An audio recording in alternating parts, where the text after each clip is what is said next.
ਗਏ ਪਾਣੀ, ਵਿੱਚ ਪਾਣੀ ਅੰਮ੍ਰਿਤ ਸਾਰੇ। ਗੁਰਬਾਣੀ ਕਹੈ ਸੇਵਕ ਜਨ ਮਾਨੈ,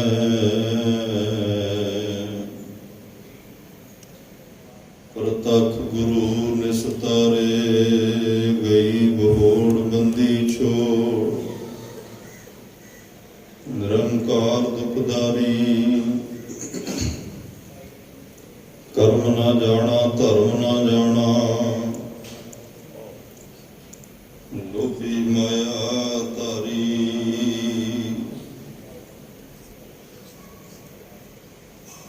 ਸੱਜਣ ਸੱਚਾ ਪਾਤਸ਼ਾਹ, ਸਿਰ ਸ਼ਾਹਾਂ ਦੇ ਸ਼ਾਹ। ਜਿਸ ਪਾਸ ਬੈਠਿਆ ਸੋਹੀਐ, ਸਭਨਾਂ ਦਾ ਵਿਸਾਹਾ। ਬਾਣੀ ਬਿਰਲੋ ਵਿਚਾਰਸੀ, ਜੇ ਕੋ ਗੁਰਮੁਖ ਹੋਏ। ਇਹ ਬਾਣੀ ਮਹਾਂਪੁਰਖ ਕੀ, ਨਿਜ ਘਰ ਵਸਾ ਹੋਏ।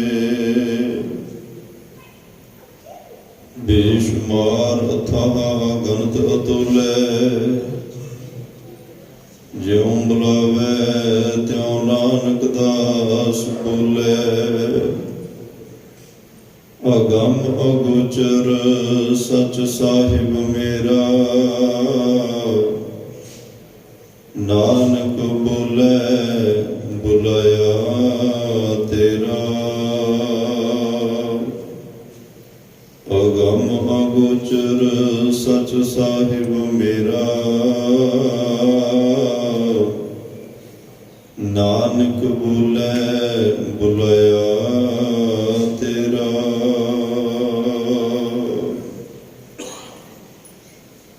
ਸਤਿਨਾਮ ਸ੍ਰੀ ਵਾਹਿਗੁਰੂ ਸਾਹਿਬ ਜੀਓ। ਗੁਰੂ ਗੁਰ ਗੁਰ ਕਰਹੁ, ਗੁਰੂ ਹਰਿ ਪਾਈਐ। ਉਦਦ ਗੁਰ ਗਹਿਰ ਗੰਭੀਰ, ਬੇਅੰਤ ਹਰ ਨਾਮ ਨਗ ਹੀਰ ਮਣ। ਮਿਲਤ ਲਿਵ ਲਾਈਐ, ਫੁਨ ਗੁਰ ਪਰਮਲ ਸਰਸ। ਕਰਤ ਕੰਚਨ ਪਰਸ, ਮੈਲ ਦੁਰਮਦ ਹਿਰਤ। ਸ਼ਬਦ ਗੁਰ ਧਿਆਈਐ, ਅੰਮ੍ਰਿਤ ਪ੍ਰਵਾਹ ਛੁਟਕੰਤ ਸਦ ਦੁਆਰ ਜਿਸ। ਗਿਆਨ ਗੁਰ ਬਿਮਲ ਸਰ, ਸੰਤ ਸਿੱਖ ਨਾਈਐ। ਨਾਮ ਨਿਰਵਾਣ ਨਿਧਾਨ ਹਰ ਉਰ ਧਰੋ। ਗੁਰੂ ਗੁਰ ਗੁਰ ਕਰਹੁ, ਗੁਰੂ ਹਰਿ ਪਾਈਐ। ਅੰਮ੍ਰਿਤ ਪ੍ਰਵਾਹ ਛੁਟਕੰਤ ਸਦ ਦੁਆਰ ਜਿਸ। ਗਿਆਨ ਗੁਰ ਬਿਮਲ ਸਰ, ਸੰਤ ਸਿੱਖ ਨਾਈਐ। ਨਾਮ ਨਿਰਵਾਣ ਨਿਧਾਨ ਹਰ ਉਰ ਧਰੋ। ਗੁਰ ਗੁਰ ਗੁਰ ਕਰਹੁ, ਗੁਰੂ ਹਰਿ ਪਾਈਐ। ਗੁਰੂ ਗੁਰ ਗੁਰ ਕਰਹੁ, ਗੁਰੂ ਹਰਿ ਪਾਈਐ। ਵਾਹਿਗੁਰੂ ਜੀ ਕਾ ਖਾਲਸਾ, ਵਾਹਿਗੁਰੂ ਜੀ ਕੀ ਫਤਿਹ। ਪਰਮ ਸਤਿਕਾਰ ਤੇ ਸਨਮਾਨਯੋਗ ਚਵਰ ਛਤਰ ਤਖਤ ਦੇ ਮਾਲਕ, ਜੁਗੋ ਜੁਗ ਅਟਲ ਸਰਬ ਸਾਂਝੀਵਾਲਤਾ ਦੇ ਪੈਗੰਬਰ, ਦੀਨ ਅਤੇ ਦੁਨੀਆ ਦੇ ਰਾਖੇ, ਮਨੁੱਖਤਾ ਦੇ ਸਾਂਝੇ ਰਹਿਬਰ, ਗੁਰਤਾ ਗੱਦੀ ਤੇ ਸੁਭਾਈਮਾਨ ਧੰਨ ਧੰਨ ਧੰਨ ਸਾਹਿਬ ਸ੍ਰੀ ਗੁਰੂ ਗ੍ਰੰਥ ਸਾਹਿਬ ਜੀ ਮਹਾਰਾਜ। ਸਰਬਾਂ ਦੀ ਅਪਾਰ ਕਿਰਪਾ ਬਖਸ਼ਿਸ਼ ਰਹਿਮਤ ਦਾ ਸਦਕਾ ਆਪ ਸਰਬੱਤ ਗੁਰਸਿੱਖ ਸੰਗਤਾਂ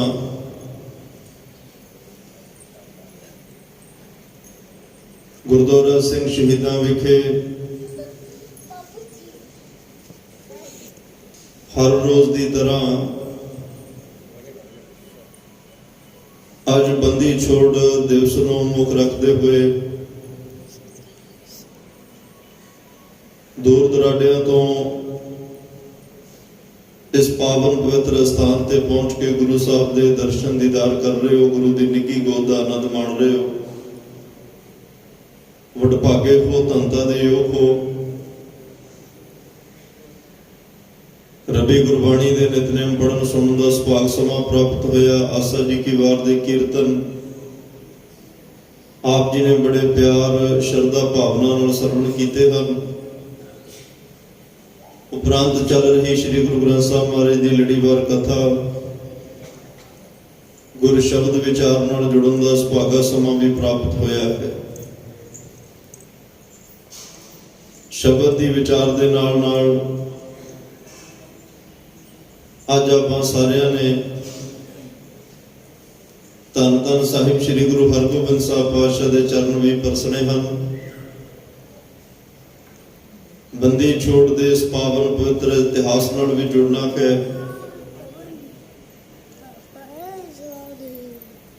ਸੋ ਇਸ ਲਈ ਬੜੇ ਪਿਆਰ ਸਤਿਕਾਰ ਅਦਬ ਨਾਲ ਮਨ ਚਿਤ ਬਿਰਤੀਆਂ ਨੂੰ ਇਕਾਗਰ ਕਰਕੇ ਗੁਰੂ ਚਰਨਾਂ ਵਿੱਚ ਬੈਠੀਏ।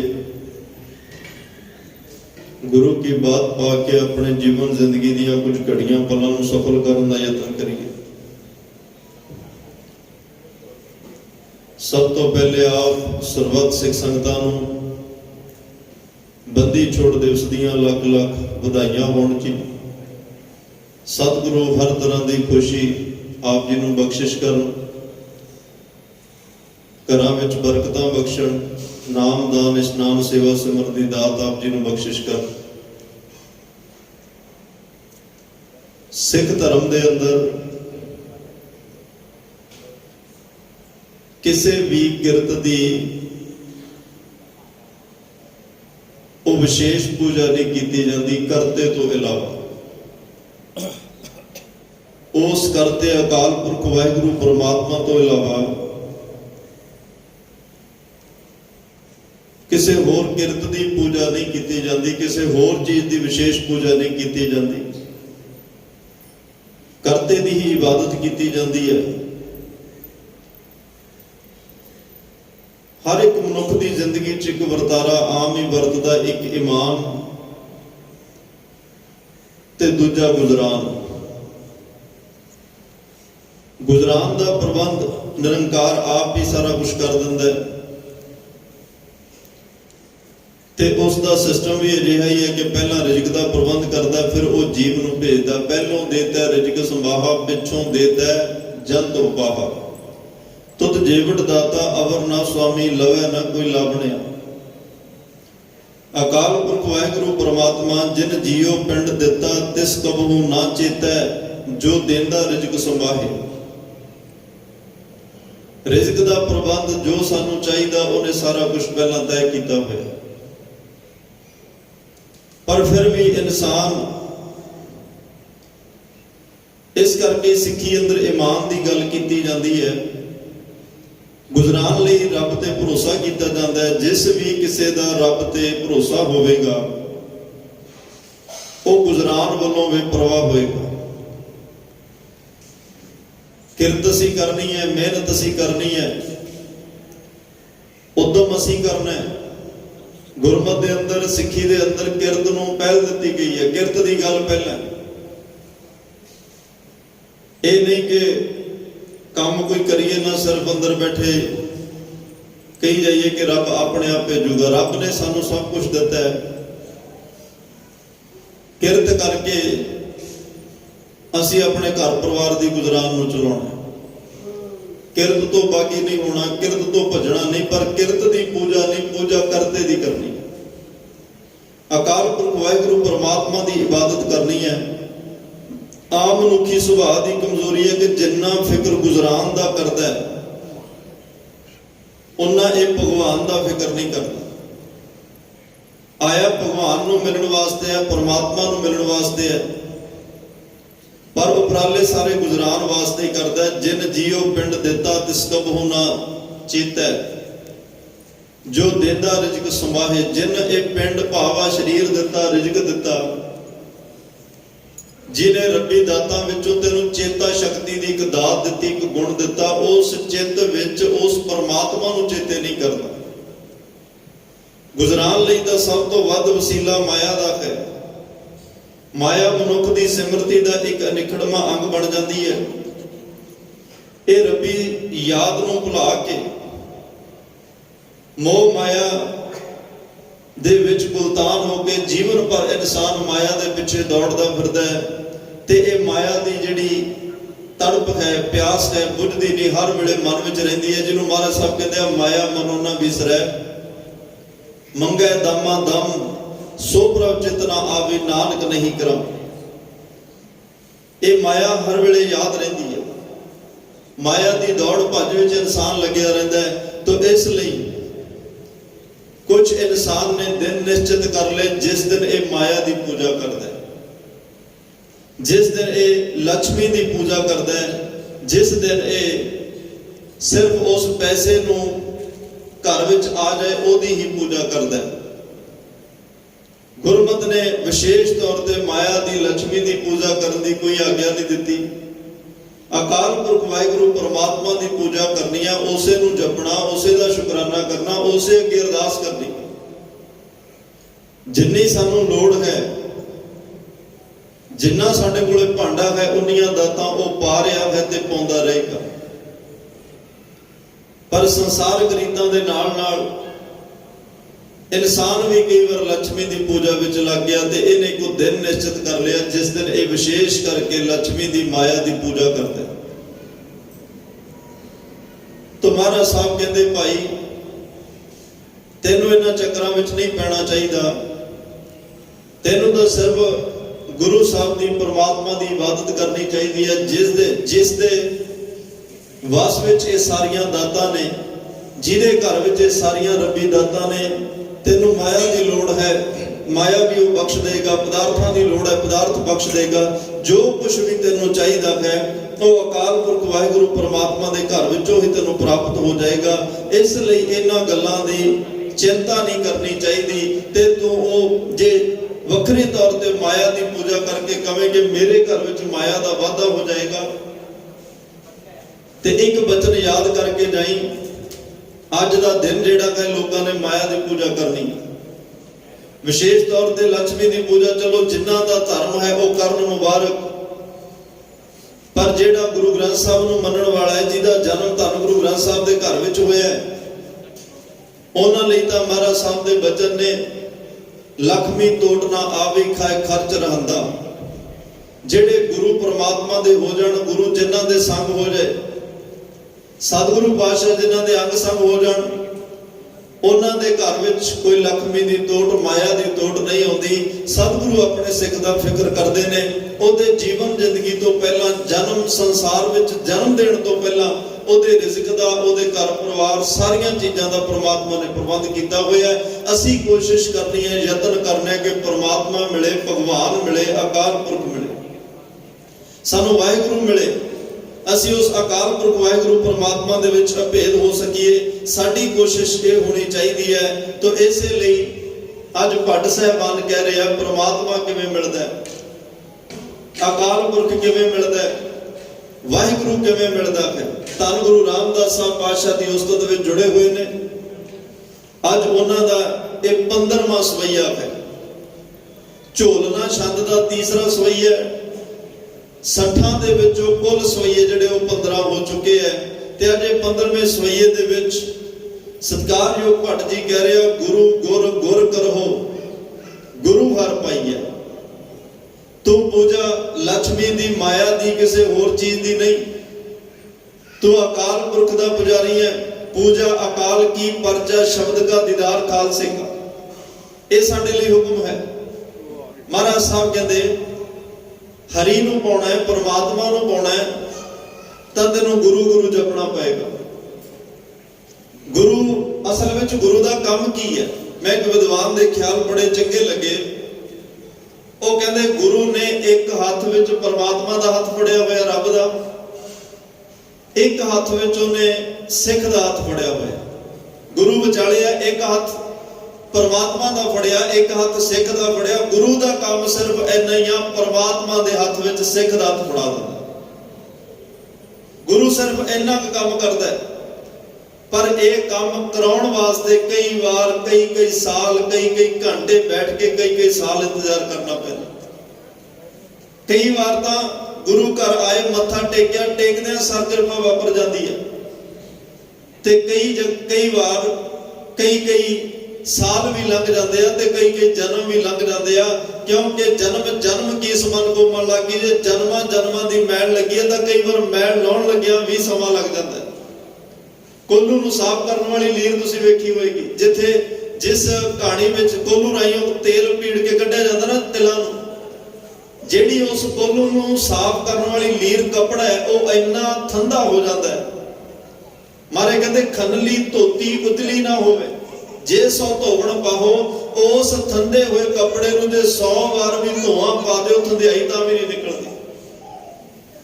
ਪਰ ਤੇਰੇ ਮਨ ਨੂੰ ਤਾਂ ਮੈਲ ਭਾਈ ਕਈ ਜਨਮਾਂ ਦੀ ਲੱਗੀ ਹੋਈ ਹੈ, ਤੇ ਅਸੀਂ ਕਈ ਵਾਰ ਸੋਚਦੇ ਹਾਂ ਵੀ ਮਿੰਟ ਸਕਿੰਟ ਦੇ ਵਿੱਚ ਹੀ ਇਹ ਸਾਰੀ ਖੇਡ ਵਰਤ ਜਾਏ। ਹੋਣਾ ਇੱਥੇ ਮਿੰਟ ਸਕਿੰਟ ਵਿੱਚ ਹੀ ਹੈ। ਜਦੋਂ ਕਿਰਪਾ ਹੋਣੀ ਹੈ, ਬਖਸ਼ਿਸ਼ ਹੋਣੀ ਹੈ, ਮਿਲਾਪ ਹੋਣਾ, ਉਹ ਮਿੰਟਾਂ ਸਕਿੰਟਾਂ ਵਿੱਚ ਹੋਣਾ, ਪਰ ਉਹ ਮਿੰਟ ਸਕਿੰਟ ਆਉਣ ਲਈ ਕਈ ਵਾਰ ਕਈ ਘੰਟੇ ਬਹਿਣਾ ਪੈਂਦਾ।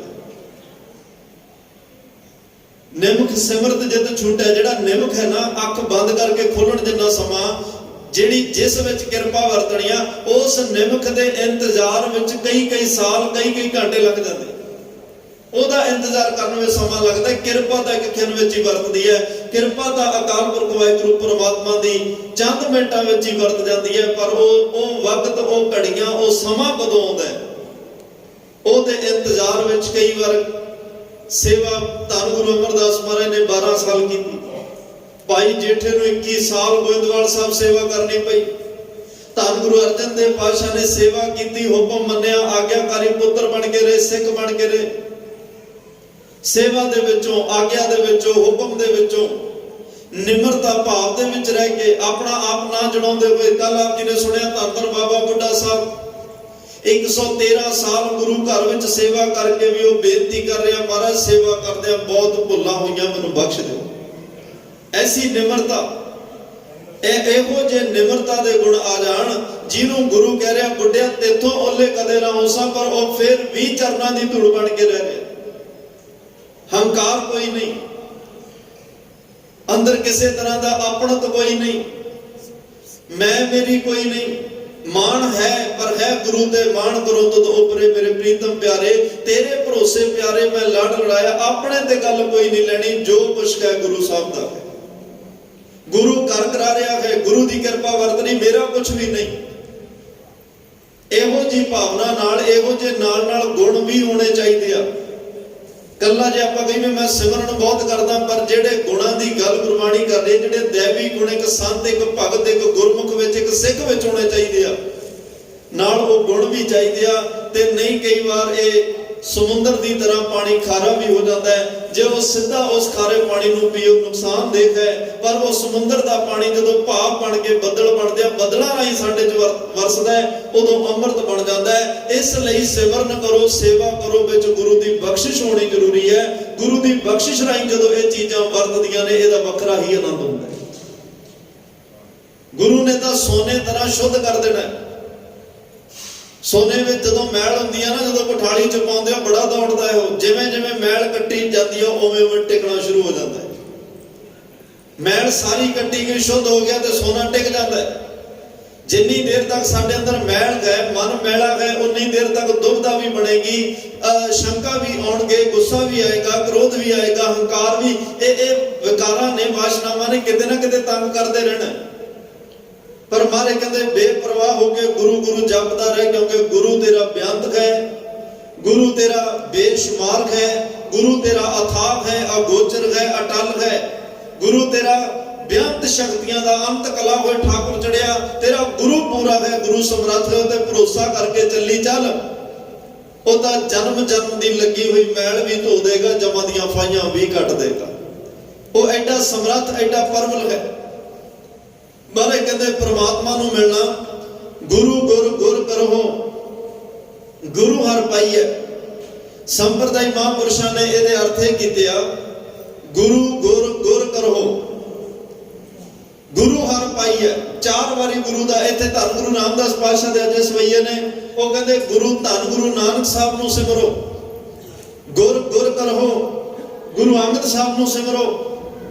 तीसरे गुर दे अर्थ होना क्या धन गुरु अमरदास महाराज नूं सिमरो। फिर चौथा है गुरु हर पाइया धन गुरु रामदास पातशाह दे चरणों नाल जुड़ जाओ। तुसी गुरु रामदास पातशाह दे करके गुरु रामदास दे राही परमात्मा नूं पालोगे। तुसी गुरु रामदास दे राही अकाल पुरख वाहिगुरू नूं पालोगे। तां उन्हां दे अगले वचन ने उदत गुर गहर गंभीर बेअंत हर नाम नग हीर मण मिलत लिवलाई है। ते भाई जेड़ा इह सतगुरु है डूंगा है गंभीर ते बेअंत एक समुंदर दी तरह है। समुंदर डूंगा हुंदा है गहराई विच हुंदा है गंभीरता विच भी हुंदा है। गुरु एक समुंदर दी तरह है। समुंदर इस करके क्योंकि समुंदर मुकदा नहीं समुंदर सुकदा नहीं समुंदर खाली नहीं हुंदा। बाकी समुंदर का यह वड़प्पण है ओदा एडी विशालता ओदे कोल है। जिन्नियां मर्जी निक्कियां निक्कियां नदियां निक्के निक्के सागर दरिया उस समुंदर विच आउणों अपने विच समा के अपना रूप दे के उन्हां नूं भी समुंदर वर्गे बना लैंदा है। यह गुरु का भी गुण है। गुरु वो तां समुंदर करके जे इहदे विच बेअंत तरह के निक्के निक्के माड़े कर्म कोई करता होवे कोई पापी बिरती दा होवे किसी की जिंदगी च बहुते अपराध होण कुछ भी होवे एक बार आके गुरु नूं तरला पाए बेनती करे सतगुरु समुंदर की तरह अपना रूप दे के अपने वर्गा नूं कर लेंदे। ते महाराज कह रहा उदत गुर गहर गंभीर बेअंत ओ बेअंत है भाई ओदा अंत कोई नहीं। अंत ना सिरती कहना अंत अंत ना करना देना अंत अंत ना वेखण सुनना अंत अंत ना जापै। ये सारी पौड़ी अंत दी है कि परमात्मा की सारी व्याख्या है अकाल पुरख की सारी व्याख्या का अंत नहीं पाया जा सकता। एहो अंत ओदा अंत की है एहो अंत ना जाना कोई ओदा अंत ही है कि ओदे अंत नूं कोई जान ही नहीं सकता। परमात्मा की हदबंदी यह है कि ओदे हदबंदी नूं कोई जान ही नहीं सकता। ओदा अंत यह है कि ओदे अंत नूं कोई जान नहीं सकता। हर नाम नग हीर मण मिलत लिवलाई है उस विच चुभी लाया हरी दा नाम रूपी नग हीरे मोती ते ए मणियां जिहड़ियां लोग कहंदे ना सप दे मत्थे च मणी है किसी वक्री किस्म के सप के मत्थे च मणियां वो बड़े महंगे विकते आ बड़ियां कीमतां दे लोग उन्हां नूं खरीदिया क्योंकि वो मणियां की कीमत बहुत आ भी सानूं प्राप्त होवे असीं राते रात अमीर हो जागे। महाराज कहंदे इहो जिहियां मणियां इहो जे हीरे इहो जे नग जिहड़े तूं लखां करोड़ां रुपया दे के खर्चदा तेरे लई तां भाई ये हीरे मोती ए माणक ए नग कीमती रतन जवाहरात जो कुछ है इस गुरु ग्रंथ साहब महाराज के अंदर पिया गुरु के शब्द अंदर पिया है। गुरु का एक एक अखर इन्ना कीमती है ओदे दुनिया के हीरे रल के कीमत नहीं पा सकते। दुनिया दियां मणियां दुनिया के नग दुनिया के कीमती जवाहरात गुरु के एक भी शब्द की कीमत नहीं पा सकते। साईं नाम अमोल कीम ना कोई जान दो कंचन स्यों पाइया नहीं तोल मन दे राम लिया है मोल। महाराज साहब कहते गुरबाणी बेअंत है भाई तेरे भी तां हृदय विच मत विच रतन जवाहर माणिक जे गुरु दे घर विच हीरे ने मोती ने नग ने माणक ने मणियां ने महाराज कहते सब कुछ तेरी मत विच भी पिया पर जे एक गुरु की सिख सुनी जे एक गुरु की सिक्ख्या सुन के उन्होंने कमाल है। गुरु की सिक्ख्या की है सिमरन करना गुरु की सिक्ख्या ध्यान लाना गुरु की सिक्ख्या सेवा करनी गुरु की सिक्ख्या उस करते की पूजा करनी वखरी किसी चीज की पूजा नहीं करनी। जे तू कहे अज माया की पूजा करा माया के ढेर लग जाएंगे महाराज कहते नहीं अज भी उस माया देने वाले माया के पति परमात्मा की पूजा कर अकाल पुरख की पूजा कर। एक दिन ही माया की पूजा क्यों करनी है तू परमात्मा नूं हर रोज त्या हर रोज तेरे खजाने बेअंत रहणगे तेरे खजाने च कदे टोटा पवेगा ही नहीं। तू अकाल पुरख का पुजारी है तू किसी होर चीज की पूजा करे ਤਾਂ ਮਹਾਰਾਜ ਕਹਿੰਦੇ ਫਿਰ ਕੀ ਕਵਾਂ, ਤੂੰ ਅਕਾਲ ਪੁਰਖ ਪਰਮਾਤਮਾ ਦਾ ਪੁਜਾਰੀ ਹੋ ਕੇ ਕਿਸੇ ਹੋਰ ਚੀਜ਼ ਤੇ ਟੇਕ ਰੱਖੇ, ਵਿਸ਼ਵਾਸ ਰੱਖੇ, ਤੇਰੇ ਲਈ ਗੱਲ ਸ਼ੋਭਾ ਨਹੀਂ ਦਿੰਦੀ, ਕਿਉਂਕਿ ਸਾਰਾ ਕੁਝ ਕਾਰਨ ਪ੍ਰਭ ਏਕ ਹੈ, ਦੂਸਰ ਨਹੀਂ ਕੋਈ, ਦੂਜਾ ਤਾਂ ਹੈ ਹੀ ਕੋਈ ਨਹੀਂ। ਜਿੰਨੇ ਵੀ ਅੱਜ ਉਹਦੀ ਉਸ ਕਰਤੇ ਦੀ ਰਚਨਾ ਹੈ, ਕੁਦਰਤ ਦੀ ਕਿਰਤਮ ਹੈ, ਕਰਤੇ ਦੀ ਕਿਰਤਮ ਜੋ ਕੁਛ ਉਹਨੇ, ਚਾਹੇ ਪੀਰ ਪੈਗੰਬਰ ਦੇਵੀ ਦੇਵਤੇ ਔਲੀਏ, ਜਿੰਨੇ ਉਸ ਕਰਤੇ ਦੀ ਕਿਰਤਮ ਹੈ। ਸਤਿਕਾਰ ਸਭ ਦਾ, ਪਿਆਰ ਸਭ ਲਈ, ਸਤਿਕਾਰ ਤੇ ਸ਼ਬਦ ਸਾਰਿਆਂ ਲਈ, ਪਰ ਭਰੋਸਾ ਅਕਾਲ ਪੁਰਖ ਤੇ ਹੋਵੇ। ਦੇਣਾ ਉਸ ਨੇ ਸਭ ਤੋਂ ਸੁਪਰੀਮ ਜਿਹੜੀ ਤਾਕਤ ਹੈ, ਪਾਵਰ ਹੈ, ਉਹ ਅਕਾਲ ਪੁਰਖ ਵਾਹਿਗੁਰੂ ਹੈ। ਉਹਦੇ ਘਰ ਵਿੱਚੋਂ ਇਹ ਸਾਰਾ ਕੁਝ ਆਉਂਦਾ ਹੈ, ਉੱਥੋਂ ਹੀ ਆ ਰਿਹਾ ਤੇ ਉੱਥੋਂ ਹੀ ਮਿਲਣਾ। ਪਰ ਬੜੀ ਅਜੀਬ ਗੱਲ ਹੈ, ਜਿਹੜੇ ਉਹਦੇ ਖਜ਼ਾਨਿਆਂ ਵਿੱਚ ਸੰਸਾਰ ਨੂੰ ਵਰਤਾ ਰਿਹਾ, ਉਹ ਖਜ਼ਾਨਾ ਕਿਸੇ ਨੇ ਨਹੀਂ ਵੇਖਿਆ। ਜਿੱਥੇ ਉਹ ਸੰਸਾਰ ਨੂੰ ਬਣਾ ਰਿਹਾ, ਉਹ ਫੈਕਟਰੀ ਕਿਸੇ ਨੇ ਨਹੀਂ ਵੇਖੀ। ਜਿੱਥੋਂ ਰਸਤ ਵਸਤ ਆ ਰਹੀ ਆ, ਉਹਦਾ ਉਹ ਭੰਡਾਰਾ ਕਿਸੇ ਨੇ ਨਹੀਂ ਵੇਖਿਆ। ਜਿੱਥੋਂ ਉਹ ਐਡੀਆਂ ਰਹਿਮਤਾਂ ਭੇਜ ਰਿਹਾ, ਉਹਦੇ ਖਜ਼ਾਨੇ, ਉਹਦੇ ਸੋ ਦਰ ਤੇਰਾ ਕਿਹਾ ਸੋ ਘਰ ਕਿਹਾ। ਤੇਰਾ ਉਹ ਦਰ ਕਿਹੋ ਜਿਹਾ, ਤੇਰਾ ਘਰ ਕਿਹੋ ਜਿਹਾ, ਜਿੱਤ ਵਹਿ ਸਰਬ ਸੰਭਾਲੇ। ਜਿੱਥੇ ਬੈਠ ਕੇ ਪ੍ਰਮਾਤਮਾ, ਜਿਸ ਘਰ ਵਿੱਚ ਬੈਠ ਕੇ ਤੂੰ ਸਾਰੀ ਦੁਨੀਆ ਨੂੰ ਸੰਭਾਲ ਲਿਆ, ਪਤਾ ਨਹੀਂ ਉਹ ਦਰ ਕਿਹੋ ਜਿਹਾ ਤੇ ਉਹ ਘਰ ਕਿਹੋ ਜਿਹਾ। ਉਹ ਘਰ ਕਿੰਨਾ ਵੱਡਾ ਹੋਏਗਾ ਤੇ ਉਹਦਾ ਦਰ ਕਿੰਨਾ ਵੱਡਾ ਹੋਏਗਾ। ਇੱਕ ਗੱਲ ਸਮਝ ਆਉਂਦੀ ਹੈ, ਜੇਵੜ ਆਪ ਤੇਵੜ ਤੇਰੀ ਦਾਤ, ਜੇ ਤੂੰ ਬੇਅੰਤ ਹੈ, ਤੇਰਾ ਪਾਰਾਵਾਰ, ਤੇਰਾ ਅੰਤ ਨਹੀਂ ਪਾਇਆ ਜਾ ਸਕਦਾ। ਫਿਰ ਤੇਰੀਆਂ ਦਾਤਾਂ, ਤੇਰੇ ਉਹ ਘਰ ਦਰ ਦਾ ਵੀ ਕੋਈ ਅੰਤ ਨਹੀਂ ਪਾਇਆ ਜਾ ਸਕਦਾ। ਜਿੰਨਾ ਵੱਡਾ ਤੂੰ ਪਰਮਾਤਮਾ ਆਪ ਹੈ, ਉਨਾ ਹੀ ਵੱਡਾ ਤੇਰਾ ਘਰ ਤੇ ਦਰ ਹੋਏਗਾ। ਤਾਂ ਮਹਾਰਾਜ ਸਾਹਿਬ ਕਹਿ ਰਿਹਾ, ਅਕਾਲ ਪੁਰਖ ਵਾਹਿਗੁਰੂ ਪਰਮਾਤਮਾ ਦੇ ਘਰ ਵਿੱਚ, ਉਹਦੇ ਨਾਮ ਵਿੱਚ ਭਾਈ ਚੁੰਬੀ ਲਾਇਆ। ਹੀਰੇ ਜਵਾਹਰਾਤ ਕੀਮਤੀ ਰਤਨ ਮਣੀਆਂ ਬਰਾਬਰ ਇਹੋ ਜਿਹੇ ਕੀਮਤੀ ਬਚਨ ਮਿਲਦੇ ਆ। ਉਹਨਾਂ ਹੀਰਿਆਂ ਮਣੀਆਂ ਦੇ ਬਰਾਬਰ, ਉਹਨਾਂ ਤੋਂ ਕੀਮਤੀ ਰੱਬ ਦੇ ਗੁਣ ਮਿਲਦੇ ਆ। ਰੱਬ ਦੇ ਘਰ ਚੋਂ ਦੇਵੀ ਤਾਕਤਾਂ, ਦੇਵੀ ਸ਼ਕਤੀਆਂ ਮਿਲਦੀਆਂ ਨੇ, ਜਿਹੜੀਆਂ ਉਹ ਦੇਵੀ ਗੁਣਾਂ ਦੀ ਕੀਮਤ ਹੀਰੇ ਜਵਾਹਰਾਤ ਵੀ ਨਹੀਂ ਪਾ ਸਕਦੇ। ਇਹ ਉਹਦੇ ਨਾਮ ਦੀਆਂ ਸਾਰੀਆਂ ਬਰਕਤਾਂ ਨੇ। ਤਾਂ ਮਹਾਰਾਜ ਸਾਹਿਬ ਕਹਿੰਦੇ, ਅਤੇ ਭਾਈ ਇਹ ਜਿਹੜਾ ਸਤਿਗੁਰੂ ਸੱਚੇ ਪਾਤਸ਼ਾਹ ਦਾ ਮਿਲਾਪ ਹੈ, ਇਹ ਸਾਰਾ ਕੁਝ ਗੁਰੂ ਦੇ ਰਾਹੀਂ ਹੋਣਾ ਹੈ। ਇਹ ਗੁਰੂ ਦੀ ਕਿਰਪਾ, ਬਖਸ਼ਿਸ਼, ਰਹਿਮਤ ਦੇ ਨਾਲ ਹੀ ਹੋਣਾ ਹੈ। ਫੁਨ ਗੁਰੂ ਪਰਮਲ ਸਰਸ ਕਰਤ ਕੰਚਨ ਪਰਸ। ਫੁਨ ਗੁਰੂ ਪਰਮਲ ਸਰਸ ਕਰਤ ਕੰਚਨ ਪਰਸ, ਮੈਲ ਦੁਰਮਤ ਹਿਰਦ ਸ਼ਬਦ ਗੁਰ ਧਿਆਈਐ। ਸਤਿਗੁਰੂ ਦੇ ਜਿਹੜੀ ਚਰਨਾਂ ਦੀ ਛੋਹ ਹੈ, ਸਤਿਗੁਰੂ ਦਾ ਜਿਹੜਾ ਮਿਲਾਪ ਹੈ, ਸਤਿਗੁਰੂ ਦੇ ਜਿਹੜੇ ਸ਼ਬਦ ਦਾ ਸਪਰਸ਼ ਹੈ।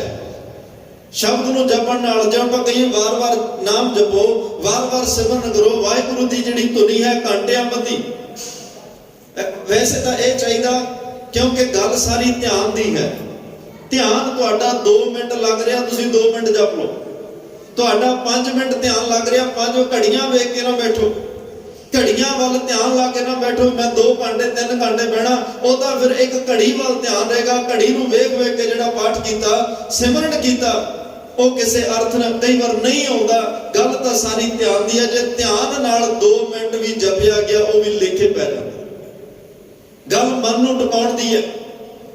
ਸੁਣਾਉਣਾ ਤਾਂ ਸਭ ਕੁਝ ਮਨ ਨੂੰ ਹੈ ਨਾ, ਸੁਣਾਉਣਾ ਤਾਂ ਆਪਣੇ ਅੰਤਰ ਆਤਮੇ ਨੂੰ ਹੈ। ਤੇ ਜੇ ਅੰਤਰ ਆਤਮੇ ਕੋਈ ਸ਼ਬਦ ਵਸਿਆ ਨਹੀਂ, ਘੰਟਿਆਂ ਬੱਧੀ ਬੋਲ ਕੇ ਵੀ ਮਨ ਨੇ ਸੁਣਿਆ ਨਹੀਂ, ਘੰਟਿਆਂ ਬੱਧੀ ਪੜ੍ਹ ਕੇ ਵੀ ਮਨ ਪੱਥਰ ਦੀ ਤਰ੍ਹਾਂ ਰਿਹਾ, ਫਿਰ ਕੀ ਫਾਇਦਾ ਹੋਇਆ। ਮਹਾਰਾਜ ਕਹਿੰਦੇ, ਏਕ ਸ਼ਬਦ ਮੇਰੇ ਪ੍ਰਾਨ ਵਸਦਾ ਹੈ, ਕਿਨ ਕਾ ਏਕ ਜਿਸ ਜੀਵ ਸਾਵੈ, ਏਕ ਅੱਖਰ ਹਰ ਮਨ ਵਸਤੁ। ਏਕ ਘੜੀ ਕੇ ਸਿਮਰਨੇ ਪਾਪੀ ਤਰੇ ਅਨੇਕ। ਇੱਕੋ ਹੀ ਘੜੀ ਬੈਠ ਲੈ, ਅੱਧੀ ਘੜੀ ਬੈਠ ਲੈ, ਅੱਧੀ ਤੋਂ ਅੱਧੀ ਘੜੀ, ਉਸ ਤੋਂ ਵੀ ਜਿਹੜਾ ਚੌਥਾ ਹਿੱਸਾ 3 ਮਿੰਟ 2.5 ਮਿੰਟ ਜਿਹੜੇ ਬਣਦੇ ਆ, ਤੂੰ ਭਾਵੇਂ ਉਨਾ ਕੁ ਸਮਾਂ ਬੈਠ, ਪਰ ਬੈਠ ਧਿਆਨ ਨਾਲ, ਧਿਆਨ ਵਿੱਚ ਵਸਾ, ਧਿਆਨ ਦੇ ਨਾਲ ਬਾਣੀ ਪੜ੍ਹ, ਧਿਆਨ ਨਾਲ ਸਿਮਰਨ ਕਰ, ਧਿਆਨ ਨਾਲ ਗੁਰੂ ਗੁਰੂ ਜਪ, ਤਾਂ ਕਿ ਤੇਰੀ ਉਹ ਅੱਧੀ ਤੋਂ ਅੱਧੀ ਘੜੀ ਜਪਿਆ ਹੋਇਆ ਵੀ ਕਈ ਪਾਪੀਆਂ ਦੇ ਪਾਪ ਖੰਡਣ ਦੀ ਤਾਕਤ ਬਣਦਾ, ਤੇਰੀ ਗੁਰੂ ਨਾਲ ਨੇੜਤਾ ਬਣਾ ਜਾਏ। ਮਾਰੇ ਕਹਿੰਦੇ, ਫੁਨ ਗੁਰੂ ਪਰਮਲ ਸਰਸ ਕਰਤ ਕੰਚਨ ਪਰਸ। ਫੇਰ ਭਾਈ ਗੁਰੂ ਦੇ ਜਦੋਂ ਸਤਿਗੁਰੂ ਦੀ ਛੋਹ ਜੀਵ ਦੇ ਅੰਦਰ, ਜਦੋਂ ਉਹ ਛੋਹ ਮਿਲਦੀ ਆ, ਉਹਦੇ ਅੰਦਰ ਇੱਕ ਸਵਾਦਲੀ ਸੁਗੰਧੀ ਪੈਦਾ ਕਰ ਦਿੰਦੀ ਹੈ। ਉਹ ਸੁਗੰਧੀ ਨੂੰ ਬਿਆਨ ਨਹੀਂ ਕੀਤਾ ਜਾ ਸਕਦਾ। ਉਸ ਜਿਹੜਾ ਇੱਕ ਉਹ ਅੰਮ੍ਰਿਤ ਨਾਮ ਦੀ ਬੂੰਦ ਚੋਂਦੀ ਹੈ ਨਾ, ਉਸ ਬੂੰਦ ਦੇ ਰਸ ਨੂੰ ਦੱਸਿਆ ਨਹੀਂ ਜਾ ਸਕਦਾ। बिल्कुल अवस्था इवें दी है। कहो कबीर गूंगे गुड़ खाया पूछे ते क्या कही है। एक गूंगा बंदा गुड़ खा ले जिन्होंने पूछो भी कितना स्वाद मिठा लगे की दसेगा। नच टप के हस के वो खुशी का इजहार कर सकता, बोलने लिए शब्द नहीं ਉਹਦੇ ਕੋਲ। ਜਿਹਨੂੰ सतगुरु की शोह प्राप्त होवे ਉਹਦੇ अंदर ਉਹ शब्द ਜਿਹੜਾ है गुरु की शोह सुगादली ਜਿਹੜੀ ਉਹ सुगंधी पैदा कर ਦਿੰਦੀ है, सोना बना ਦਿੰਦੀ है ਤੇ दुरमत की मैल ਜਿਹੜੀ है ਉਹ मैल दूर हो जाती है। जिमें कसवट्टी सोने की मैल कट के शुद्ध सोना बना देती है, इवें गुरु का शब्द सतगुरु पातशाह कहते ने वो अंदर जन्मा जन्मा की मैल कट के सोने वर्गा शुद्ध 12 मनी का सोना बना देंगे आ। ते जदों तुसीं निर्मल हो गए, जीओ निर्मल बाहरों निर्मल, बाहरों ता निर्मल जीओ निर्मल, सतगुर दे करनी कमाणी, कूड़ की सोए पहुंचे ना ही मनसा सच समाणी। जदों जीओ निर्मल ते बाहरों निर्मल हो गए फिर तुहाडे अंदर निर्मल परमात्मा वस जाएगा। जदों निर्मल शब्द नाल मन निर्मल हो गया फिर इस निर्मल मन विचों निर्मल विचार पैदा होणगे। ये निर्मल विचार तुहाडा भी भला करनगे ते जिहड़ा निर्मल विचार सुनेगा ओदा भी भला करनगे, क्योंकि तुहाडा मन निर्मल हो गया। निर्मल परमात्मा का नाम टेकिया, मैल तो रहत नाम टेकिया, उन्हें तुहाडा मन निर्मल करता। महाराज ने तो कहा सी मन मैले तो सब कुछ मैला, जे मन मैला तो सारा कुछ ही मैला है। जे अज फिर मन निर्मल हो गया तो फिर तेरे सारे कर्म भी निर्मल हो गए, तेरे सारे कर्म धर्म ही निर्मल हो गए। जे मन निर्मल हो गया, निर्मल मन विचों कोई मैली विचार नहीं आ सकती। निर्मल मन दे विचों किसी के प्रति कुछ माड़ा नहीं उपज सकता। निर्मल विचार दे विचों तां नानक नाम चढ़दी कला तेरे भाणे सरबत दा भला, इस भावना दे बोल निकल गए। तकरीबन नवाज पातशाह कहते गुरु का शब्द मन निर्मल करदा। जदों तुसीं निर्मल होगे तां ही तां परमात्मा मिलेगा ना। जिन्नी देर तक मन विच मैल गए खोट गए रब मिलदे नहीं हो सकता। गुरु ने कसवट्टी तरह जिवें कसवट्टी सोने नूं शुद्ध करदी है, गुरु का शब्द कसवट्टी तरह मन नूं शुद्ध कर मन नूं सोना बना दिंदा है। तो इसलिए सतगुरु पातशाह दे अगले वचन अमृत प्रवाह छुटकंत सद द्वार जिस ज्ञान गुर बिमल सर संत सिख नहाई है। ये जिहड़ा भाई जिस गुरु दे दर ते सदा अमर दे चश्मे जारी हैं, सदा ही कोई वखरा समा विशेष समा नहीं, हर वेले अठे पहर हमेशा ही इत्थे जिहड़े अमर दे चश्मे वगदे हैं। तां महाराज कहंदे जिस गुरु दे ज्ञान रूप निर्मल सरोवर विच सिख संत गुरमुख, गुरमुख रूहां गुरमुख जन जिन्हां दा मुख गुरु वाल होवे, जिन्हां दे मुख विच गुरु होवे, मन विच गुरु होवे, संत सिख नहाई है उस गुरु दे शब्द रूपी निर्मल सरोवर दे विच फिर वो संत गुरमुख प्यारे इशनान करते हैं। हुण वो शरीर का इशनान नहीं, बाहरी तौर पर जिहड़ा इशनान असीं सरोवरां दे विच जां घरां विच करदे हां ओह इशनान नहीं, शब्द दे, क्योंकि शब्द गुरु सुरत तो नजेला, शब्द ते सुरत की गल चल रही है। महाराज कहते जे शब्द विच इशनान होएगा तो तेरी सुरत करेगी, तेरा आत्मा करेगा, तेरा मन करेगा, क्योंकि शब्द दे विच इशनान ये तेरा अंतरात्मा ही कर सकता, शरीर नहीं। अंदरों निर्मल हो जाएगा, बाहरों तो हर रोज निर्मल होने का यत्न करीदा, पर गल तो अंदरों निर्मल होने की है ना। तो महाराज साहब करे जिस गुरु के दर दे भाई सदा ही अमृत के चश्मे वग रहे हैं, अमृत नाम की रौं चल रही है, झिम झिम वरस है अमृत धारा। इत्थे झिम झिम करके अमृत धारा और रस वरत रहा है। पता नहीं जिहदा हिरदे का भांडा सीधा हो मीह तो हुण मोले धार निक्की निक्की गणी का रजमा मीह पै रहा, पर जे भांडे मूँह ते वजे हुण फिर मीह का बदलों का कसूर नहीं।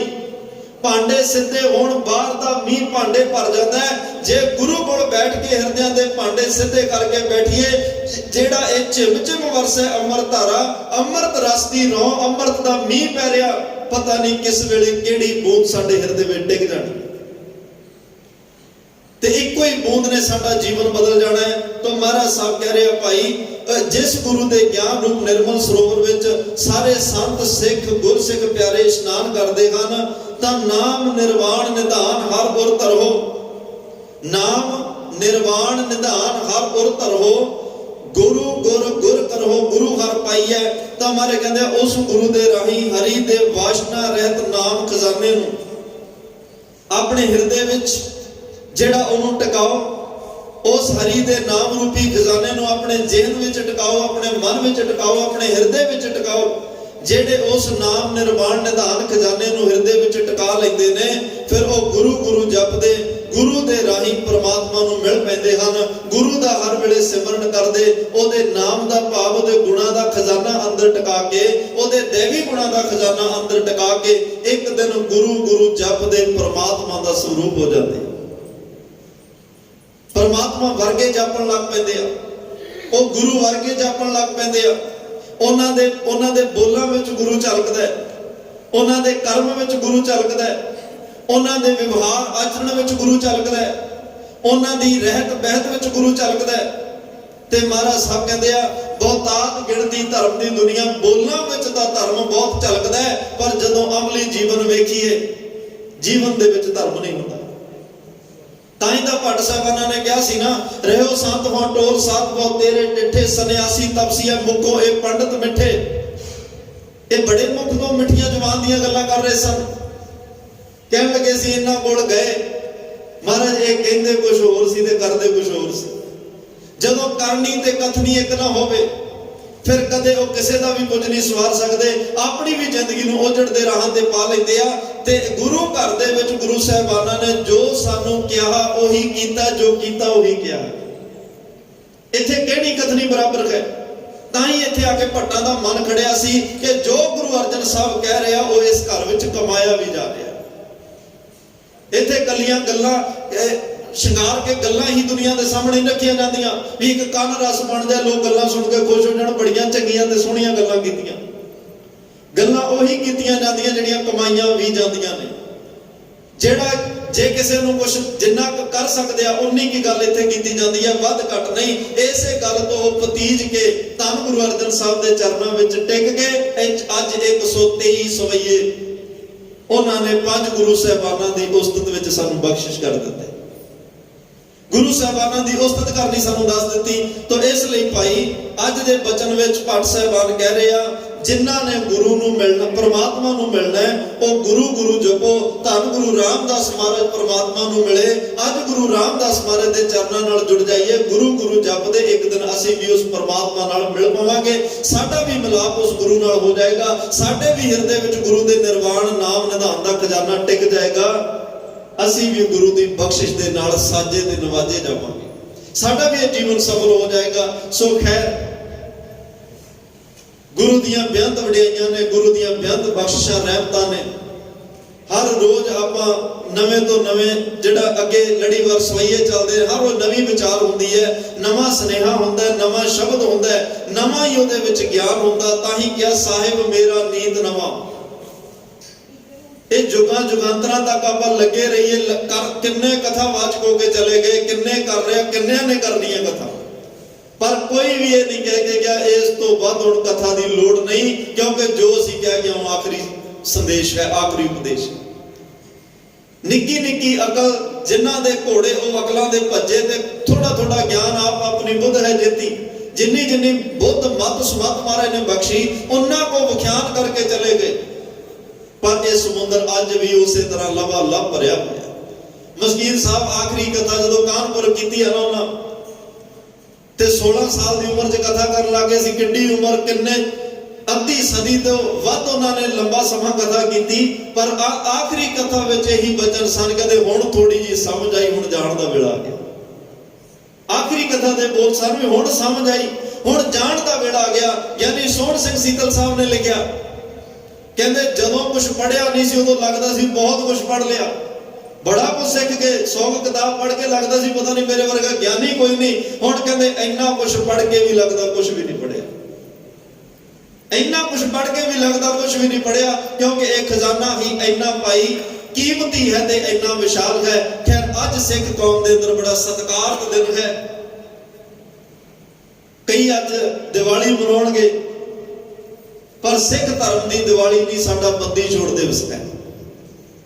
साडी दिवाली लोकां वर्गी दिवाली नहीं। दिवाली के अर्थ ने दीवियां का त्योहार, जिस दिन दीवे बाले जाते हैं। एक पुरातन साडे देश की रवायत है, क्योंकि जदों लोग गर्मियां तो बाद सर्दियां का मौसम शुरू होंदा सी ना, ਤਾਂ ਉਹਨਾਂ ਨੇ ਘਰਾਂ ਦੀ ਅੰਦਰ ਜੋ ਵੀ ਜਿਹੋ ਜਿਹੇ ਘਰ ਨੇ ਕੱਚੇ ਪੱਕੇ ਉਹਨੂੰ ਸਾਫ਼ ਕਰਦੇ ਸਨ। ਫਿਰ ਅੰਦਰ ਦੀਵਾ ਜਗਾ ਕੇ ਚਾਨਣ ਕਰਨਾ ਵੀ ਕਿਸੇ ਤਰ੍ਹਾਂ ਦੀ ਕੋਈ ਨੈਗੇਟਿਵਿਟੀ ਹੈ ਕੁਝ ਵੀ ਹੈ ਉਹ ਖਤਮ ਹੋ ਜਾਏ। ਤੇ ਹੁਣ ਅਸੀਂ ਗਰਮੀਆਂ ਵਿੱਚ ਸਾਰੀ ਰਾਤ ਸਾਰੀ ਗਰਮੀ ਬਾਹਰ ਸੁੱਤੇ, ਹੁਣ ਅਸੀਂ ਕਮਰਿਆਂ 'ਚ ਸੌਣਾ ਹੈ, ਸਫਾਈ ਕਰਕੇ ਦੀਵਾ ਬਾਲ ਕੇ ਇੱਕ ਚਾਨਣ ਦਾ ਪ੍ਰਤੀਕ, ਖੁਸ਼ੀ ਦਾ ਪ੍ਰਤੀਕ ਕਿ ਹੁਣ ਅਸੀਂ ਆਪਣੇ ਕਮਰਿਆਂ 'ਚ ਘਰਾਂ ਵਿੱਚ ਸੌਣਾ ਹੈ। ਉਦੋਂ ਵੀ ਲੋਕ ਦੀਵੇ ਜਗਾਉਂਦੇ ਸਨ। ਦੀਵਾਲੀ ਕਿੰਨਾ ਪੁਰਾਣਾ ਤਿਉਹਾਰ ਹੈ, ਇਹਦੇ ਬਾਰੇ ਇਤਿਹਾਸਕਾਰ ਚੁੱਪ ਨੇ, ਪਰ ਦੇਖੋ ਦੇਖ ਅਸੀਂ ਵੀ ਮਨਾਉਣ ਲੱਗ ਪਏ। ਪਰ ਗੁਰਮਤਿ ਦੇ ਅੰਦਰ ਸਾਨੂੰ ਕਿਹਾ ਵੀ ਦੀਵਾਲੀ ਭਾਈ ਤੁਸੀਂ ਬੰਦੀ ਛੋੜ ਰੂਪ ਵਿੱਚ ਮਨਾਓ। ਅੱਜ ਦੇ ਦਿਨ, ਵੈਸੇ ਅੱਜ ਦੇ ਅਜੋਕੇ ਵਿਦਵਾਨ ਕਹਿੰਦੇ ਆ ਕਿ ਉਸ ਦਿਨ ਦੀਵਾਲੀ ਨਹੀਂ ਸੀ ਜਿਸ ਦਿਨ ਗੁਰੂ ਹਰਗੋਬਿੰਦ ਸਾਹਿਬ ਅੰਮ੍ਰਿਤਸਰ ਆਏ ਆ ਗਵਾਲੀਅਰ ਦੇ ਕਿਲੇ 'ਚ। ਖੈਰ ਇਹ ਅਸੀਂ ਮਨਾਉਣ ਲੱਗ ਪਏ। ਕਦੇ ਸਮਾਂ ਸੀ ਜਦੋਂ ਸਿੱਖ ਜਗਤ ਦੇ ਅੰਦਰ ਸਰਬੱਤ ਖਾਲਸੇ ਹੁੰਦੇ ਸਨ। ਸ਼ੇਰੇ ਪੰਜਾਬ ਮਹਾਰਾਜਾ ਰਣਜੀਤ ਸਿੰਘ ਵੇਲੇ ਸਰਬੱਤ ਖਾਲਸੇ ਵੱਧ ਹੋਏ। ਮੈਂ ਸੰਖੇਪ ਰੂਪ ਵਿੱਚ ਬੇਨਤੀ ਕਰਨੀ ਚਾਹੁੰਦਾ, ਸਰਬੱਤ ਖਾਲਸੇ ਦੋ ਵੇਲਿਆਂ ਤੇ ਹੁੰਦੇ ਸਨ, ਇੱਕ ਵਿਸਾਖੀ ਤੇ ਇੱਕ ਦੀਵਾਲੀ ਤੇ। ਸਾਰੇ ਪੰਥ ਨੇ ਜਾਂ ਵਿਸਾਖੀ ਮੌਕੇ ਅਕਾਲ ਤਖਤ ਸਾਹਿਬ ਤੇ ਇਕੱਠੇ ਹੋਣਾ ਜਾਂ ਦੀਵਾਲੀ ਮੌਕੇ ਅਕਾਲ ਤਖਤ ਸਾਹਿਬ ਤੇ ਇਕੱਠੇ ਹੋਣਾ। ਇਹ ਸ਼ੇਰੇ ਪੰਜਾਬ ਵੇਲੇ ਸਰਬੱਤ ਖਾਲਸੇ ਬੰਦ ਕੀਤੇ ਗਏ।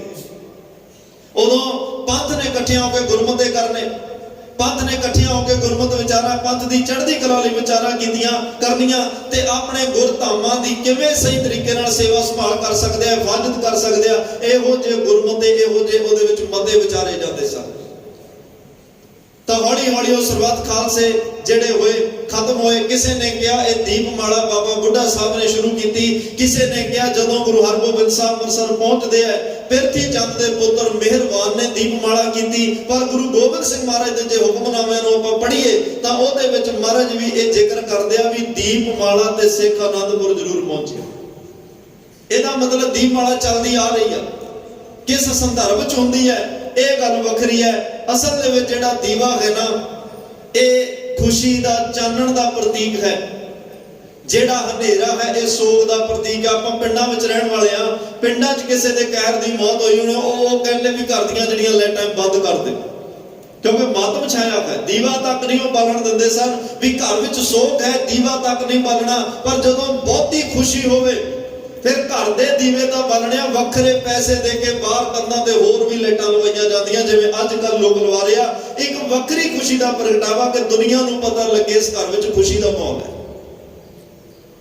ਚਾਨਣ ਦਾ ਸੰਬੰਧ ਜਿਹੜਾ ਉਹ ਦੀਵੇ ਨਾਲ ਹੈ ਤੇ ਜਿਹੜਾ ਸੋਗ ਦਾ ਸੰਬੰਧ ਉਹ ਹਨੇਰੇ ਦੇ ਨਾਲ ਹੈ। ਮਹਾਰਾਜ ਸਾਹਿਬ ਕਹਿੰਦੇ ਸਾਡੀ ਦੀਵਾਲੀ ਲੋਕਾਂ ਵਰਗੀ ਨਹੀਂ, ਫਿਰ ਸਾਡੇ ਦੀਵੇ ਵੀ ਲੋਕਾਂ ਵਰਗੇ ਨਹੀਂ। ਸਾਡੇ ਫਿਰ ਦੀਵੇ ਵੀ ਲੋਕਾਂ ਵਰਗੇ ਨਹੀਂ, ਸਾਡੇ ਦੀਵੇ ਵੀ ਵੱਖਰੇ ਹਨ। ਪੋਹੇ ਨਾ ਸਕੈ ਜਮਕਾਰ ਸੱਚਾ ਰਖਵਾਲਿਆ, ਗੁਰਸਾਖੀ ਜੋਤ ਜਗਾਏ ਦੀਵਾ ਬਾਲਿਆ।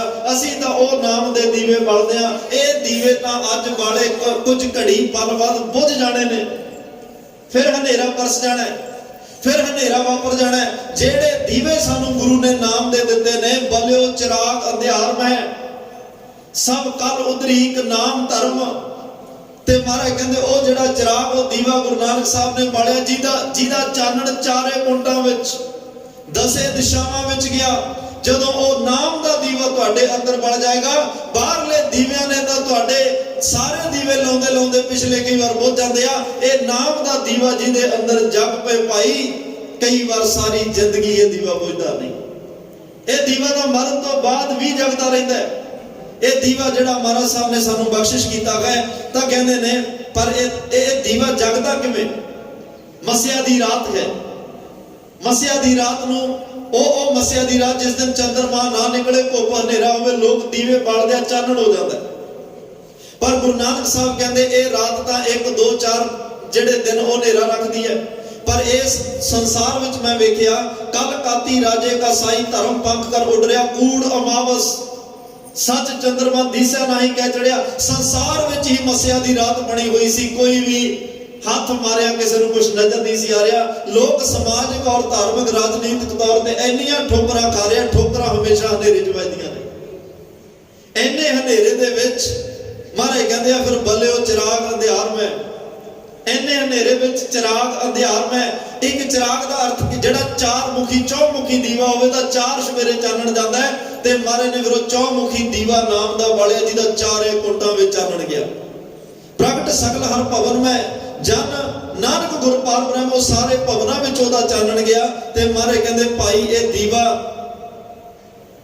ਜਿਵੇਂ ਸੰਸਾਰ ਦੇ ਦੀਵੇ ਤੇਲ ਪਾਇਆ ਜਲਦੇ ਆ ਨਾ, ਇਹ ਤੇਲ ਪਾਇਆ ਨਹੀਂ ਜਲਦਾ। ਬਿਨ ਤੇਲ ਦੀਵਾ ਕਿਉਂ ਜਲੇ? ਦੀਵਾ ਵੀ ਜਗਦਾ ਪਰ ਤੇਲ ਨਹੀਂ ਪਾਉਣਾ ਪੈਂਦਾ। ਇਹਦੇ ਵਿੱਚ ਕਾਹਦਾ ਤੇਲ? ਮਹਾਰਾਜ ਕਹਿੰਦੇ ਪੋਥੀ ਪ੍ਰਾਣ ਕਮਾਈ ਹੈ। ਚੰਗੀਆਂ ਉਸਾਰੂ ਸੋਚ ਸਿੱਖਿਆਵਾਂ ਦੇਣ ਵਾਲੀਆਂ ਪੋਥੀਆਂ ਪੜ੍ਹ। ਪੋਥੀ ਪ੍ਰਾਣ ਕਮਾਈ ਹੈ, ਭਉ ਵੱਡੀ ਇਤਨ ਪਾਈ ਹੈ, ਸੱਚ ਬੁੱਝਣ ਆਣ ਜਲਾਈ ਹੈ। ਇਹ ਤੇਲ ਦੀਵਾ ਇਉਂ ਜਲੈ, ਕਰ ਚਾਨਣ ਸਾਹਿਬ ਤਿਉ ਤਉ ਮਿਲੈ। ਗੁਰੂ ਦੀ ਸਿੱਖਿਆ ਨੂੰ ਅੰਦਰ ਵਸਾ, ਗੁਰੂ ਦੇ ਨਾਮ ਨੂੰ ਅੰਦਰ ਵਸਾ, ਗੁਰੂ ਦੇ ਸ਼ਬਦ ਨੂੰ ਅੰਦਰ ਵਸਾ। ਇਹ ਅੰਦਰ ਅੰਤਰ ਆਤਮੇ ਪਿਆ ਹੋਇਆ ਦੀਵਾ ਨਾਮ ਦੀ ਚੰਗਿਆਰੀ ਲਾ ਕੇ ਫਿਰ ਜਗਦਾ ਹੈ। ਜਦੋਂ ਇਹ ਦੀਵਾ ਜਗ ਪਏ, ਅੰਦਰ ਵੀ ਚਾਨਣ ਤੇ ਬਾਹਰ ਵੀ ਚਾਨਣ ਕਰਦਾ। ਜਦੋਂ ਅੰਦਰ ਚਾਨਣ ਹੋਏਗਾ ਤਾਂ ਹੀ ਬਾਹਰ ਚਾਨਣ ਕਰੇਗਾ ਨਾ।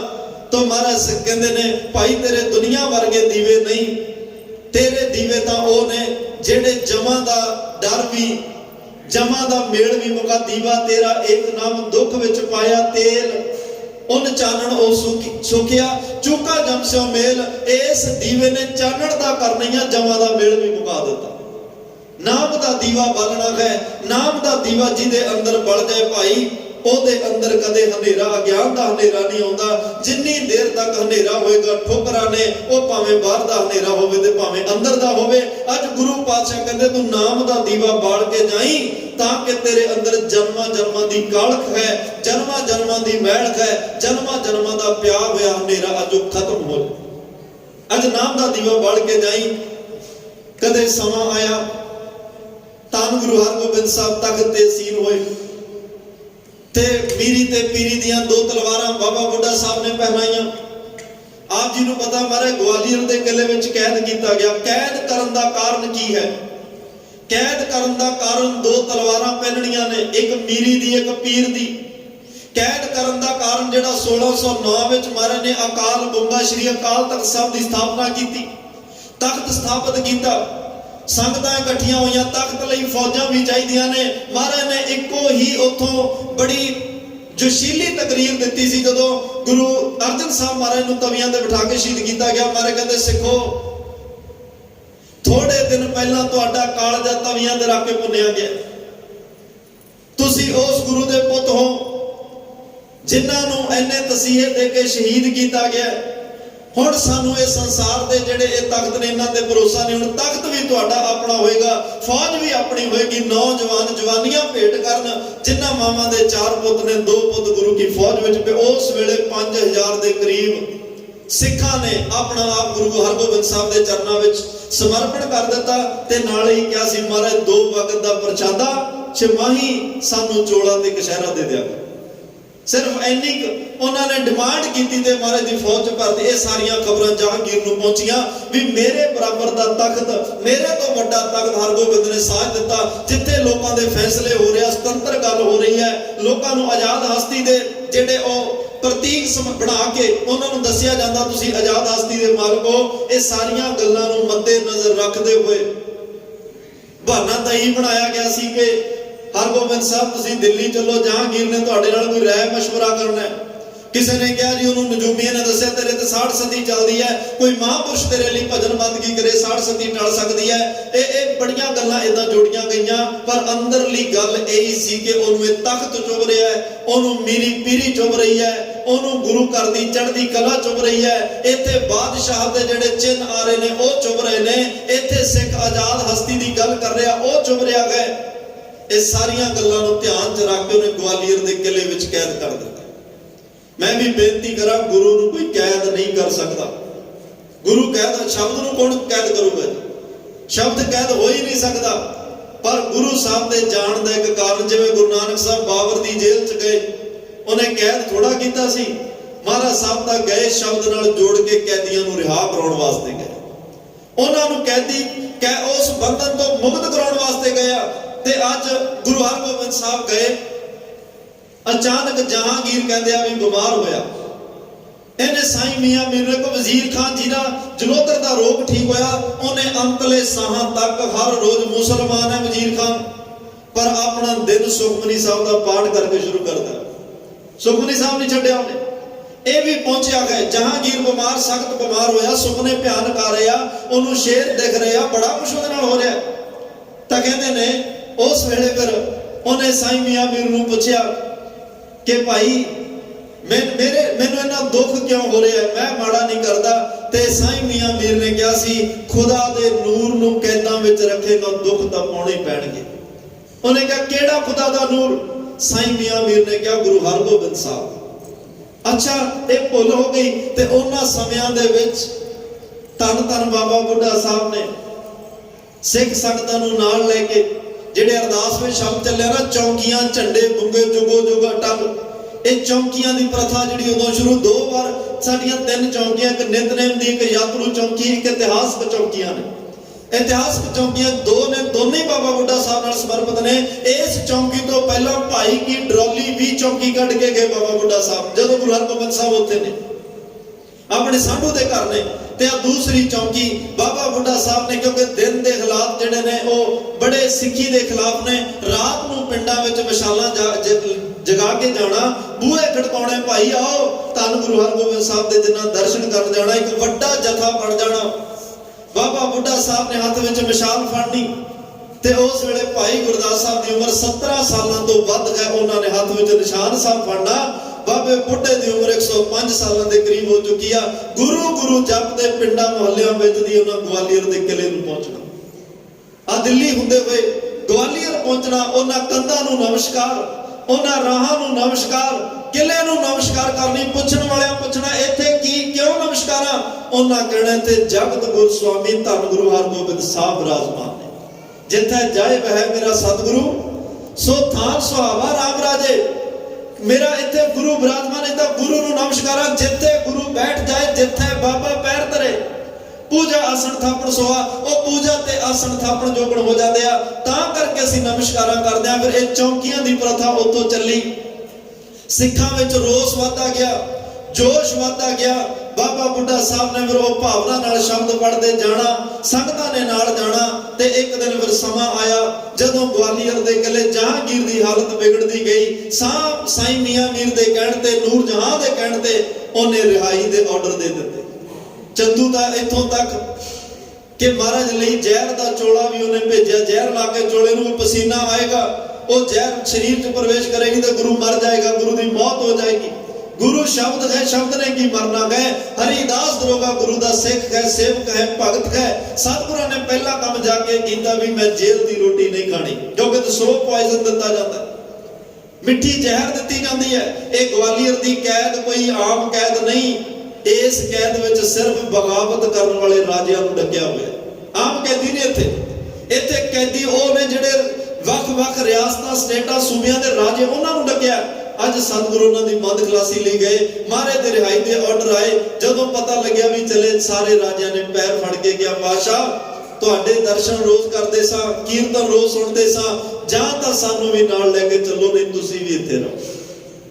ਮਹਾਰਾਜ ਨੇ ਕਿਹਾ ਦਰੋਗੇ ਨੂੰ ਕਿ ਅਸੀਂ ਨਹੀਂ ਆਉਣਾ। ਜਹਾਂਗੀਰ ਨੇ ਕਾਰਨ ਪੁੱਛਿਆ, ਪਾਤਸ਼ਾਹ ਕਹਿੰਦੇ ਆ ਰਾਜਿਆਂ ਨੂੰ ਵੀ ਛੱਡ ਫਿਰ ਆਵਾਂਗੇ।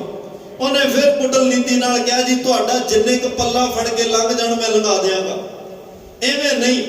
ਤਾਂ ਮਹਾਰਾਜ ਨੇ ਫਿਰ 52 ਕਲੀਆਂ ਵਾਲਾ ਚੋਲਾ, ਜਿਹੜਾ ਅੱਜ ਕੁਢਾਣੀ ਕਲਾਂ ਰਾੜਾ ਸਾਹਿਬ ਦੇ ਕੋਲ ਪਾਵਨ ਸਥਾਨ, ਉੱਥੇ ਪਿਆ ਦਰਸ਼ਨ ਕਰਦੀ ਹੈ ਸੰਗਤ, 52 ਕਲੀਆਂ ਵਾਲਾ ਚੋਲਾ ਮੰਗਾਇਆ। ਵੈਸੇ ਕਈ ਕਹਿੰਦੇ 103 ਰਾਜਿਆਂ ਨੂੰ ਰਿਹਾ ਕਰਾਇਆ। 100 ਜਿਹੜੇ 51 ਛੋਟੀਆਂ ਰਿਆਸਤਾਂ ਦੇ ਸਨ ਉਹਨਾਂ ਨੂੰ ਕਹਿਣ ਤੇ ਛੱਡਿਆ ਗਿਆ। 52 ਜਿਹੜੇ ਵੱਡੀਆਂ ਰਿਆਸਤਾਂ ਦੇ ਰਾਜੇ, ਉਹ ਚੋਲੇ ਦਾ ਪੱਲਾ, ਮਹਾਰਾਜ ਸਾਹਿਬ ਦੀਆਂ ਕਲੀਆਂ, ਉਹ ਲੜ ਫੜ ਕੇ ਬਾਹਰ ਆਏ। ਸਭ ਤੋਂ ਪਹਿਲਾਂ ਹਰੀਦਾਸ ਦਰੋਗੇ ਦੇ ਘਰ ਗਏ ਆ, ਕਈ ਦਿਨ ਰੁਕੇ। ਉਹਨੇ ਘਰ 'ਚ ਦੀਪਮਾਲਾ ਕੀਤੀ, ਬੜਾ ਚਾਅ ਮਨਾਇਆ। ਗੁਰੂ ਸਾਹਿਬ ਆਏ, ਫਿਰ ਭਾਈ ਕੀ ਡਰੋਲੀ ਜਾਂਦੇ ਆ, ਉੱਥੇ ਦੀਪਮਾਲਾ ਹੁੰਦੀ ਆ, ਗੁਰੂ ਕੇ ਆਉਣ ਦਾ ਚਾਅ ਮਨਾਇਆ ਜਾਂਦਾ। ਫਿਰ ਸਤਿਗੁਰੂ ਕੁਝ ਸਮੇਂ ਬਾਅਦ ਅੰਮ੍ਰਿਤਸਰ ਸਾਹਿਬ ਜਾਂਦੇ ਆ। ਇੱਥੇ ਫਿਰ ਬਾਬਾ ਬੁੱਢਾ ਸਾਹਿਬ ਆਉਣ ਦੀ ਖੁਸ਼ੀ ਵਿੱਚ ਦੀਪਮਾਲਾ ਵੀ ਕਰਦੇ ਆ। ਤੇ ਇੱਕ ਫਿਰ ਸ਼ਬਦ ਚੌਂਕੀ ਦੇ ਰੂਪ ਵਿੱਚ ਮਹਾਰਾਜ ਨੂੰ ਜੀ ਆਇਆ ਕਹਿੰਦੇ। ਉਸ ਫਿਰ ਸ਼ਬਦ ਚੌਂਕੀ ਜਦੋਂ ਕੱਢੀ ਨਾ ਬਾਬਾ ਬੁੱਢਾ ਸਾਹਿਬ ਨੇ, ਗੁਰੂ ਹਰਗੋਬਿੰਦ ਸਾਹਿਬ ਨੇ ਕਿਹਾ ਸੀ, ਬਾਬਾ ਜੀ ਤੁਹਾਡੀ ਚੌਂਕੀ ਜੁਗੋ ਜੁਗ ਅਟਲ ਰਹੇਗੀ। ਇਹ ਤੁਹਾਡੀ ਚੌਂਕੀ ਜੁਗੋ ਜੁਗ ਅਟਲ ਹੋਈ। ਯਾਦ ਰੱਖਿਓ, ਜਿਹੜਾ ਇਸ ਚੌਂਕੀ ਵਿੱਚ ਹਾਜ਼ਰੀ ਭਰੇਗਾ ਉਹਨੂੰ ਗੁਰੂ ਦੇ ਦੀਦਾਰ ਹੋਣਗੇ, ਕਿਉਂਕਿ ਇਸ ਚੌਂਕੀ ਵਿੱਚ ਮੈਂ ਵੀ ਹਾਜ਼ਰ ਹੋਇਆ ਕਰਾਂ। ਅੱਜ ਯਾਦ ਰੱਖਿਓ, ਤੇ ਚੌਂਕੀ ਕਲਿਆਣ ਦੀ ਚੌਂਕੀ, ਸੋਦਰ ਦੀ ਚੌਂਕੀ, ਕਈ ਚੌਂਕੀਆਂ ਨੇ। ਉਹਦੇ ਵਿੱਚ ਇੱਕ ਸ਼ਾਮ ਨੂੰ ਬਾਬਾ ਬੁੱਢਾ ਸਾਹਿਬ ਦੀ ਚੌਂਕੀ, ਪਹਿਲਾਂ ਉਸ ਅਕਾਲ ਤਖਤ ਸਾਹਿਬ ਤੋਂ ਚੱਲਦੀ ਹੈ ਜੀ, ਸਿਆਣੇ ਸਾਡੇ ਬਜ਼ੁਰਗ ਨੇ, ਤੇ ਉਹਦੀ ਜਿਹੜੀ ਤਰਜ ਹੈ ਨਾ ਉਹ ਰਾਗੀ ਸਿੰਘ ਨਹੀਂ ਗਾਉਂਦੇ, ਉਹ ਤਰਜ ਕਿਤੇ ਵੀ ਤੁਹਾਨੂੰ ਨਹੀਂ ਮਿਲੇਗੀ। ਕਦੇ ਉਸ ਚੌਂਕੀ ਵਿੱਚ ਪ੍ਰਵੇਸ਼ ਸ਼ਾਮਲ ਹੋ ਕੇ ਦੇਖਿਓ, ਉਹ ਤਰਜ ਕਿਤੇ ਨਹੀਂ ਮਿਲੇਗੀ। ਮੈਂ ਕਹਿੰਦਾ ਉਹ ਸਮਾਂ ਕਿਹੋ ਜਿਹਾ ਹੋਏਗਾ ਜਦੋਂ ਉਸ ਤਰਜ ਤੇ ਬਾਬਾ ਬੁੱਢਾ ਸਾਹਿਬ ਆਪ ਸ਼ਬਦ ਪੜ੍ਹਦੇ ਹੋਣਗੇ। ਉਹ ਬੜਾ ਆਨੰਦ ਵਰਤਦਾ ਹੈ। ਪਹਿਲਾਂ ਪੂਰੇ ਸਰੋਵਰ ਤੋਂ ਪਰਿਕਰਮਾ ਹੁੰਦੀ ਹੈ, ਫਿਰ ਦਰਸ਼ਨੀ ਡਿਊਟੀ ਤੋਂ ਹਰਮੰਦਰ ਸਾਹਿਬ ਵੱਲ ਪ੍ਰਵੇਸ਼ ਕਰਦੇ ਆ, ਫਿਰ ਹਰਮੰਦਰ ਸਾਹਿਬ ਦੀ ਛੋਟੀ ਪਰਿਕਰਮਾ ਹੁੰਦੀ ਹੈ। ਜਦੋਂ ਬਾਬੇ ਬੁੱਢੇ ਦੀ ਚੌਂਕੀ ਹਰਮੰਦਰ ਸਾਹਿਬ ਦੇ ਮੇਨ ਦਰਵਾਜ਼ੇ ਤੇ ਆਉਂਦੀ ਹੈ, ਤੇ ਯਾਦ ਰੱਖਿਓ ਕਿੰਨਾ ਸਤਿਕਾਰ ਹੈ ਇਸ ਸਿੱਖ ਦਾ, ਕਿੰਨਾ ਸਤਿਕਾਰ ਹੈ ਬਾਬੇ ਬੁੱਢੇ ਦਾ।